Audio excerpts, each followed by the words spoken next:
Nanawagan ng mga kongresista kay Transportation Secretary Jaime Bautista na maging bukas sa mga komento at mungkahi. Lalo pa kung makakabuti naman ito para sa ating mga kababayan.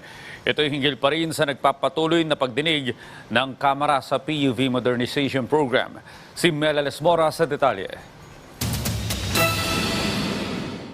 Sa kabila ng kaliwat kanang issue hinggil sa PUV Modernization Program, muling nanindigan si Transportation Secretary Jaime Bautista na makabubuti ito hindi lang para sa mga jeepney driver at operator, kundi maging sa mga commuter. Sinabi ito ni Bautista nang dumalo siya sa pagpapatuloy ng pagdinig ng House Committee on Transportation ukol sa programa. Itong program na to, it will take maybe 6 to 8 years to implement, no? Uulitin ko, wala pong phase out ng old jeepneys, no? Ang unang gagawin lang natin ay magko-consolidate tayo to make the operations of the group efficient, no? Magkakaroon po ng fleet management, magkakaroon ng tamang dispatch, no? Magkakaroon po ng compliance to international standards in terms of best practices, no?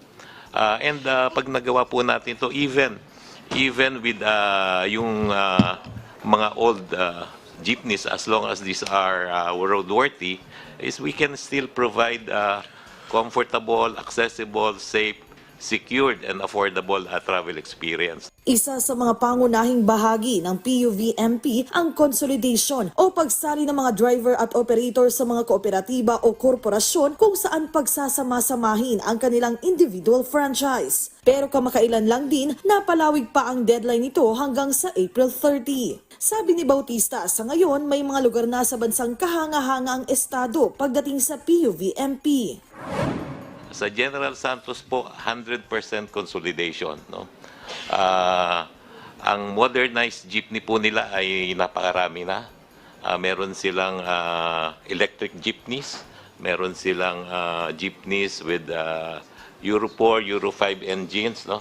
Maganda yung fleet management system.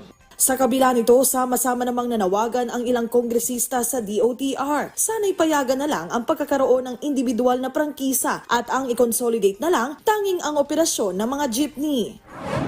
Kung sa tingin po ng Kongreso na kailangan po namin makialam for the sake of public interest, pwede po namin gawin po yun. So, hindi po tayo matatapos. So, sana po, you keep an open mind. Marami pong deep ang implications kapag pinipilit po natin na consolidated ang franchises. And ang number one po dyan is safety. Yung open mind po, we'll discuss this with LTFRB, no?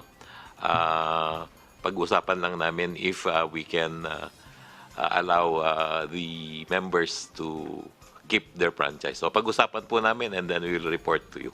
Bukod dito, ilan pang issue sa consolidation ang idinulog ng iba pang resource persons. Gayunman, nilinaw ng LTFRB na sa ngayon mananatili ang mga patakaran nila rito habang wala pang naisa sa pinal na bagong kautusan. Mr. Chair, after April 30, maghihiwa-hiwalay na po yung nag-consolidate pero may traditional jeepneys. Tutuloy pong tatakbo yun. Yung unconsolidated po by April 30, yun po ang hindi na po natin patatakbuhin. Inaasang ipagpapatuloy ng komite ang kanilang motu proprio inquiry sa mga susunod na araw. Paalala ng mga kongresista sa mga imbitadong opisyal, paglaanan ito ng oras. Matapos di sumipot ang isang regional director ng LTFRB na tingin ng mga mambabatas dahil sa tagal nito sa serbisyo tila nagpapabaya na umano. Baka nagiging complacent na siya ron. Nasa kanyang comfort zone na. Hindi nga na niya sinusunod yung directive ninyo eh. At least may nakita po tayo na yung overstaying ng mga RDs dyan. I think it's high time that, Mr. Secretary, that we have to resolve this problem of overstaying officials. Baka doon nagsisimula po yung problema at yung corruption. Mahalagang bahagi ng buhay ng bawat isa ang transportasyon, kaya't anumang mga issue na iniuugnay sa sektor na ito talaga namang tinututukan ng mga kongresista. Melales Moras para sa Pambansang TV sa Bagong Pilipinas.